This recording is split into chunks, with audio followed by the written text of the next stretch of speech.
Olá, meu querido amado, seja bem-vindo a mais um programa de meditação bíblica. Que a graça do nosso Senhor Jesus Cristo possa alcançá-lo. Aí, onde você se encontra. Estamos mais uma vez a meditar na palavra do Senhor. E antes mesmo de começarmos a ler a palavra do Senhor, gostaria de convidá-lo a fazermos uma oração. Vamos falar com Deus. Eterno, maravilhoso nosso Deus que estás nos céus, somos gratos pelas inúmeras bênçãos que o Senhor nos tem concedido. Obrigado por este amigo que está nos ouvindo a estas horas. Obrigado por este momento que o Senhor nos concede para falarmos da Tua palavra. Abra, Senhor, o nosso coração. No nome e por amor de Jesus. Amém. Amém. Amém. Amados, existe uma grande verdade indiscutível na palavra do Senhor, que é o grande julgamento. Quantas vezes nessa vida nós temos sido julgados pelos homens? Quantas vezes temos presenciado casos mal resolvidos, sentenças duvidosas? Diante deste cenário, nos apresenta um grande julgamento. A Bíblia nos apresenta o tribunal de Deus, o dia do juízo de Deus. Quando nós abrimos a palavra de Deus no livro de Romanos capítulo 14, Romanos 14 verso 10 diz assim: mas tu, por que julgas o teu irmão? Ou tu, por que desprezas o teu irmão? Pois todos nós havemos de comparecer diante do tribunal de Deus. Sim, existe um tribunal, existe um julgamento. E o texto bíblico em Romanos diz que todos nós compareceremos diante do tribunal de Deus. Todos nós, sem exceção absolutamente de ninguém. Ricos e pobres, pequenos e grandes. Toda a sociedade comparecerá diante do tribunal de Deus para ser julgado. E quando nós abrimos a palavra de Deus no livro de Eclesiastes capítulo 12, Eclesiastes 12, a Bíblia diz que Deus trará juízo todas as obras, quer seja boa, quer seja má. Não importa que tipo de obra você tem, daremos conta diante do tribunal de Deus. Como funcionará o juízo de Deus? Quem é o nosso juiz? Quem é o nosso advogado? Quem são as testemunhas? Quem é o advogado de acusação? Você terá o privilégio de aprender nesta meditação as 3 fases do julgamento e todo o elemento usado no julgamento de Deus. Amados, quando nós abrimos a palavra de Deus no livro de Daniel capítulo 7, a Bíblia em Daniel capítulo 7, Deus mostra a visão do tribunal de Deus a Daniel. Daniel capítulo 7. Sim, a palavra de Deus em Daniel 7 vai dizendo assim, o verso 9 ao verso 10. E continuei olhando até que foram postos uns tronos. O ancião de dia se assentou. O seu vestido era branco como a neve, e o cabelo de sua cabeça como a lã pura. O seu trono era chama de fogo. Rodas dele de fogo o rodeavam. Sim, um rio de fogo manava, saía diante dele. Milhares de milhares o serviam, e milhões de milhões estavam diante dele. Assentou-se o juízo e abriram-se os livros. Deus determinou um período de tempo que começaria o seu julgamento. Deus determinou, e no texto que nós lemos, o texto mostra-nos as testemunhas. Sim, milhares de milhares o serviam. Aqui o livro de Daniel está a mostrar a presença de anjos. Os anjos são testemunha diante do tribunal de Deus. Quando você abre o livro de João capítulo 5 verso 22, a Bíblia diz que a Cristo lhe foi dado o poder de julgar. E quando você lê 1 de João capítulo 2 verso 1, diz: amados, eu vos escrevo para que ninguém pequeis. Se todavia alguém pecar, temos um advogado junto do Pai, Jesus Cristo o justo. Amados, Jesus Cristo é o nosso advogado. Além dele ser o nosso advogado, Jesus Cristo também age como juiz.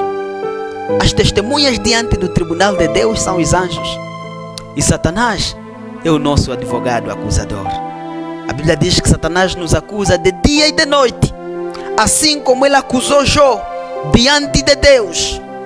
Satanás tem nos acusado diante do Pai.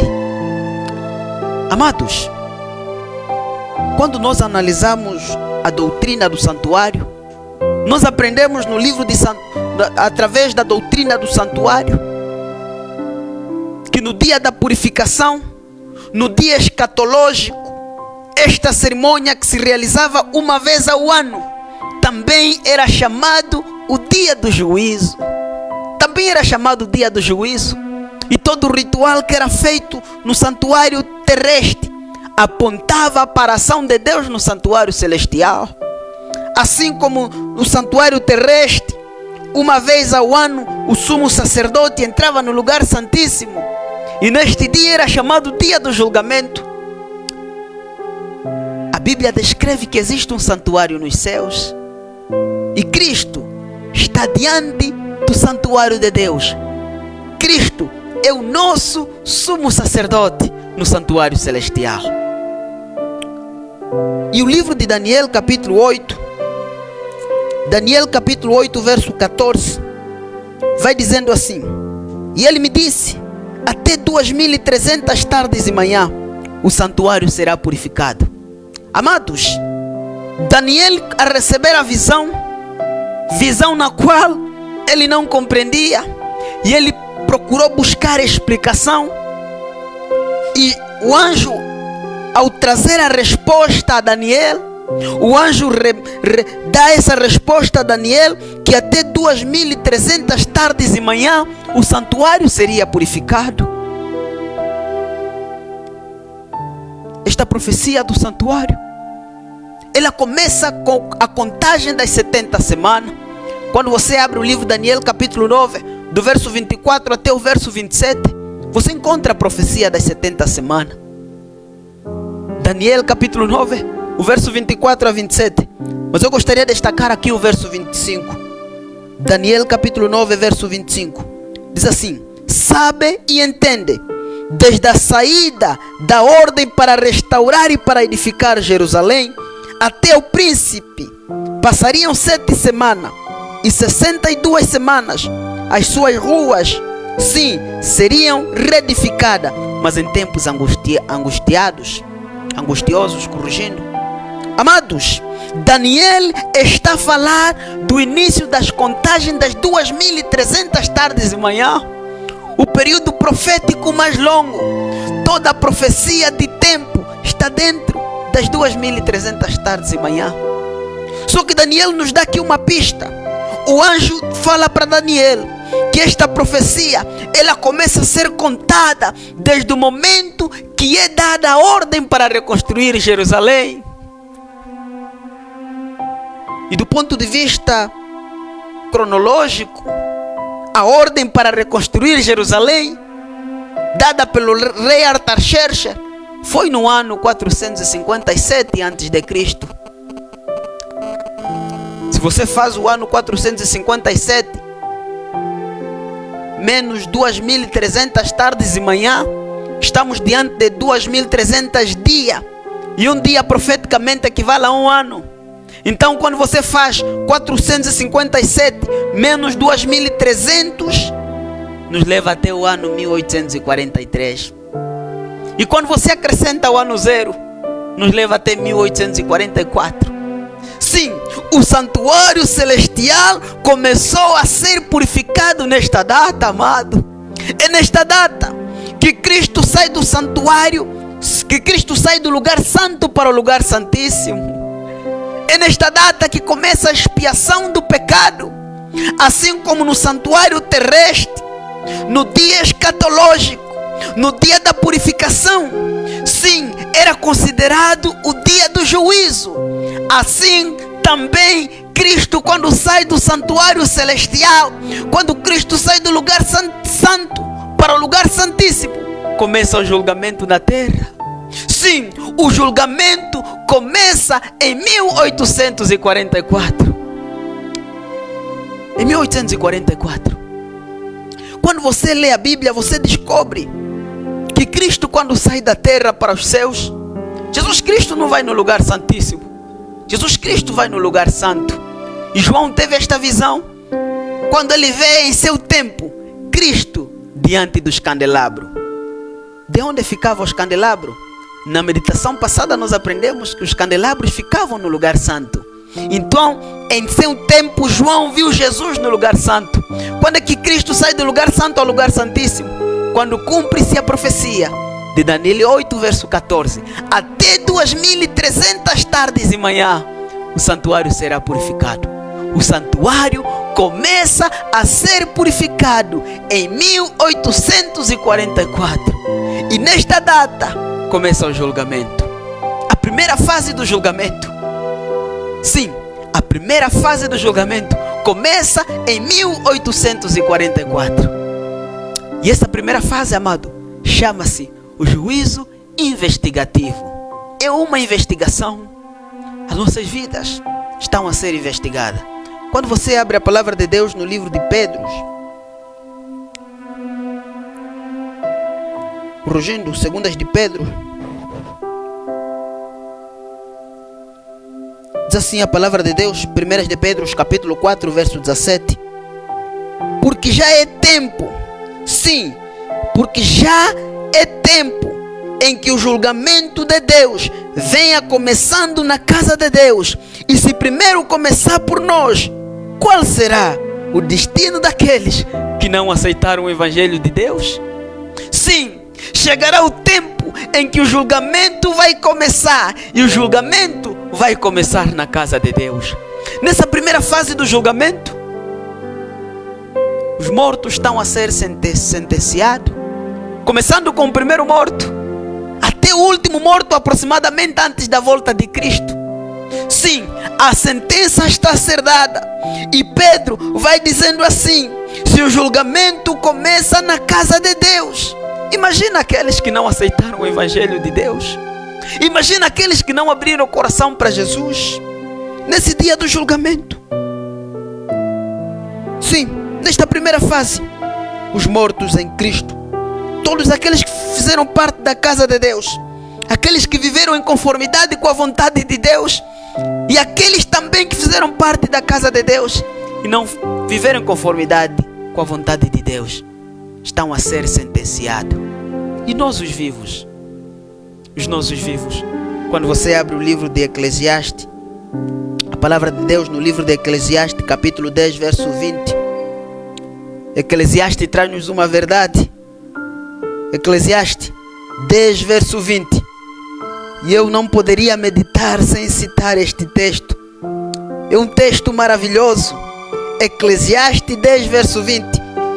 Diz assim a palavra do Senhor: sim, nem ainda no teu pensamento amaldiçoes o rei, tampouco no mais interior da tua câmara amaldiçoes o rico, porque as aves dos céus levam a voz. Olha, o verso 20 vai terminando. E os que têm asa dariam notícia da palavra que saiu da sua boca. Amados, todos nós compareceremos diante do tribunal de Deus, e todos os nossos atos estão a ser registrados, e daremos conta diante do tribunal de Deus. A Bíblia, no livro de Daniel, capítulo 7, diz que abriu-se os livros e os nossos nomes foram julgados segundo o que estava escrito nos livros. Lembre-se que no tribunal de Deus é usado os livros de registro. Eu quero destacar apenas 3. Temos o livro da vida, o livro da morte e o livro da memória. Todos nós, quando nascemos no livro da morte, porque a Bíblia diz que o salário do pecado é a morte. Todos nós pecamos e estamos destituídos da glória de Deus. Todos nós nascemos no livro da morte. Mas desde o momento que nós abrimos o coração para Jesus, desde o momento que nós nos convertemos, desde o momento que tomamos a decisão de viver em conformidade com Cristo, os nossos nomes saem do livro da morte para o livro da vida. Quando você é batizado, Deus coloca o teu nome no livro da vida. E o livro da memória, ela está contida todos os atos que nós temos feito. Todos os atos, todas as nossas obras estão registradas neste livro. Estão registradas neste livro. Por isso que a Bíblia diz: não há nada encoberto diante de Deus. Nosso Deus vê tudo. Deus conhece todas as nossas obras, quer sejam boas, quer sejam más. Até as coisas mais escondidas, Deus sabe. E todos esses atos daremos conta diante do tribunal de Deus. Então, nesta primeira fase é o juízo investigativo. E a segunda fase é o juízo comprovativo. Ela começa com a volta de Cristo durante os 1000 anos. Sim, durante os 1000 anos nós estamos diante do julgamento comprovativo. E nesta fase do julgamento, quando você abre o livro de Deus, a palavra de Deus no livro de Apocalipse, sim, no livro de Apocalipse, capítulo 20, verso 4, diz assim: e vi tronos, assentaram-se sobre eles, foi-lhe dado o poder de julgar, e vi as almas daqueles que foram degolados pelo testemunho de Jesus e pela palavra de Deus, que não adoraram a besta, nem a sua imagem, e não receberam sinal em suas testas, nem em suas mãos. Viveram e reinaram com Cristo durante 1000 anos. Sim, vi tronos, e neles assentaram aqueles que foram vencedores da besta, aqueles a quem foi dado o poder de julgar. Nesta segunda fase do julgamento de Deus, todos os remidos fazem parte do julgamento. Sim, daí vem o termo juízo comprovativo. Por que comprovativo? Porque nós vamos comprovar a justiça de Deus diante deste tribunal, diante desta fase do julgamento. Nós estaremos vendo através dos livros da memória todos os atos humanos que nós temos feito. Teremos esse privilégio. Por isso que Apocalipse diz que abriu-se os livros e os homens foram julgados segundo o que estava escrito no livro. Você terá o privilégio de saber das coisas que desde o ponto de vista humano eram inconcebíveis, coisas inaceitáveis. Você terá esse privilégio. Você terá o privilégio de conhecer pecados que aos olhos humanos estavam encobertos. Mas diante deste juízo comprovativo, nós teremos o privilégio de saber o quanto Deus estava certo e o quanto Satanás estava errado. Você terá o privilégio de perguntar para Deus e saber através dos livros da memória: por que Satanás não foi destruído quando caiu em pecado? Quando começou a ter sentimentos de pecado, por que não foi exterminado? Por que Deus permitiu que Adão e Eva caíssem em pecado? São coisas que, do ponto de vista humano, podemos não ter um esclarecimento. Mas quando nós estivermos no céu a participar do juízo comprovativo, nós vamos poder comprovar a justiça de Deus. Existem pessoas que nós vamos anseiar vê-los nos céus, mas não estarão nos céus, porque diante dos registros, diante do livro da memória, nós vamos comprovar que os seus atos não correspondiam com as suas palavras. O que eles pregavam não combinava com o seu estilo de viver. Por isso que Jesus, ao falar com os seus discípulos, ele sempre dizia: fazem tudo que os doutores da lei vos disserem, fazem tudo que os sacerdotes, os escribas vos falarem, mas não imitem as suas obras, porque são más. E Paulo ainda vai reforçando quando em 1 Coríntios capítulo 6, verso 2 diz assim: amados, não julgueis as coisas banais, não julgueis as coisas pequenas, porque vós hão de julgar os anjos. Vós hão de julgar os anjos. E muitas das vezes nós hoje temos trabalhado como juiz. Muitas das vezes nós hoje temos julgado de forma injusta. Sim, temos feito um julgamento do ponto de vista humano. Só que quando nós começamos a julgar as pessoas do ponto de vista humano, chegar a cometer um grande erro. Porque nós não lemos a mente humana. Nós vimos o que está, aquilo que é exterior. Nós não vimos o coração. Quando Cristo estava a ser pregado na cruz do Calvário, os homens que estavam ao redor da cruz, para eles, o ladrão que estava ao lado de Cristo era pecador e morreu no pecado, não teria acesso à salvação. Mas este homem, no momento mais difícil da sua vida, à beira da morte, este homem abriu o coração para Jesus. Este homem conversou com Cristo. Este homem aceitou a graça de Jesus. Sim, esta é uma verdade que a sociedade desconhecia.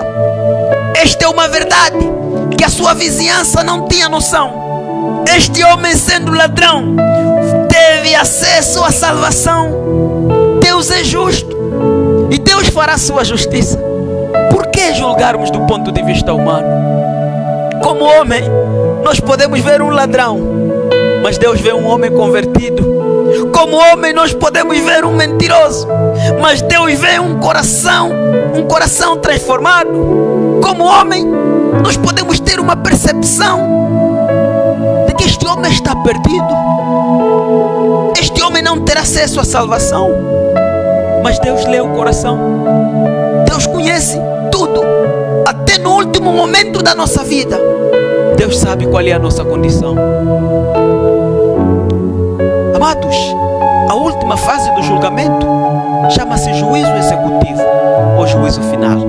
Quando você abre o livro de Apocalipse capítulo 20, o seu verso 7, vamos começar do verso 7, diz assim: acabando-se os 1000 anos, Satanás será solto de sua prisão, e ele enganará as nações nos 4 cantos da terra, Gog e Magog, a fim de juntá-los para a peleja.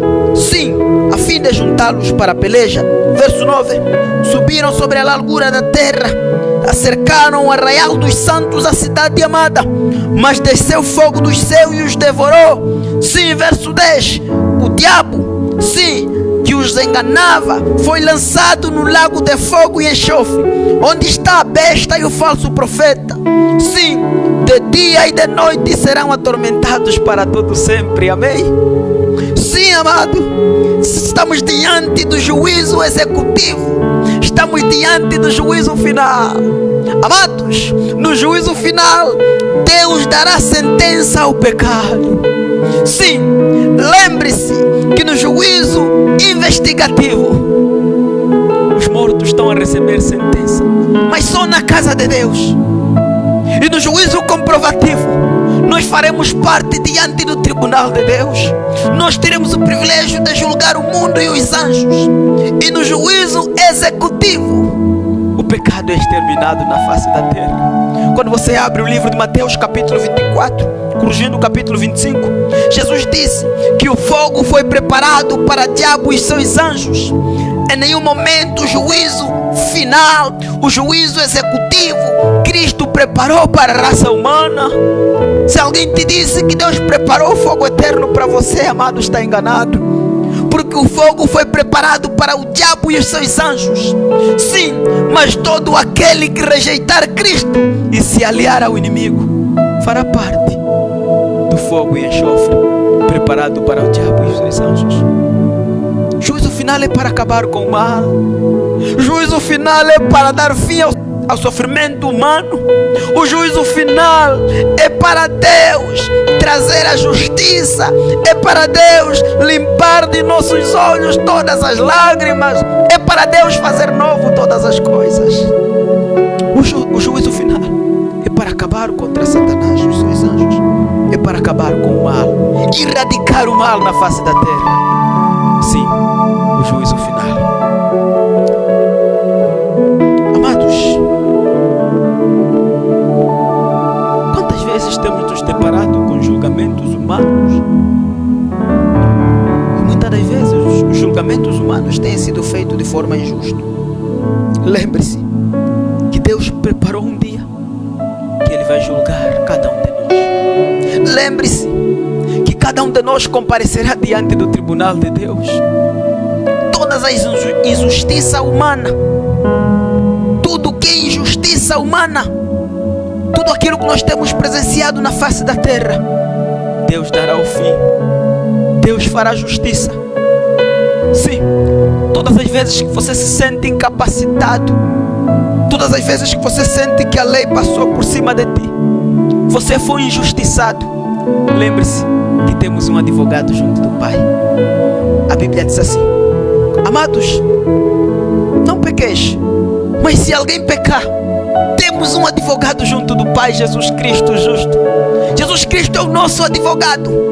Lembre-se que o livro de Romanos capítulo 8 verso 1, Romanos 8 verso 1, a palavra de Deus traz uma mensagem de esperança para o nosso coração.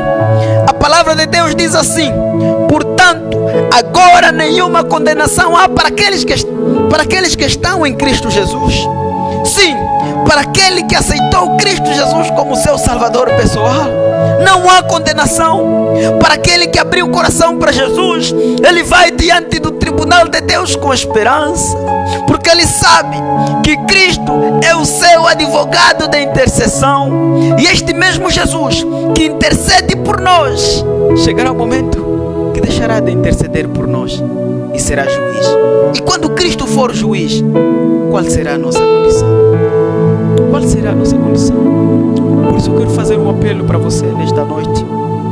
Eu quero convidá-lo a abrir o coração para Jesus. Por que não nos rendermos a este Deus?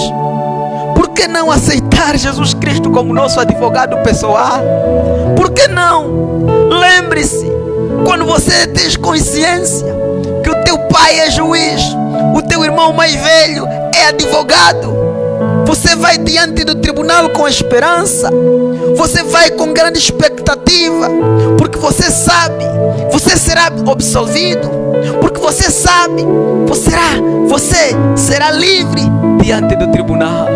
Você alcançará a salvação. Por isso vamos a Jesus, enquanto Ele é nosso advogado, enquanto Ele está disponível e disposto para nos perdoar e defender a nossa causa diante de Deus.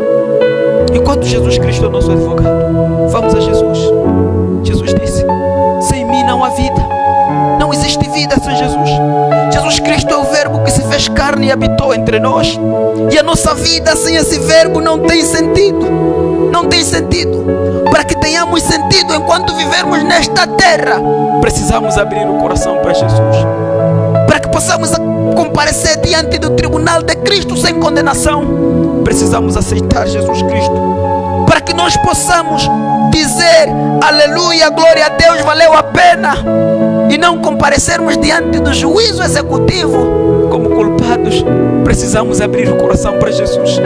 Para que nós não possamos ser queimados com o inimigo, precisamos abrir o coração para Jesus e aceitar esta graça que se manifestou no passado e tem se manifestado na nossa vida.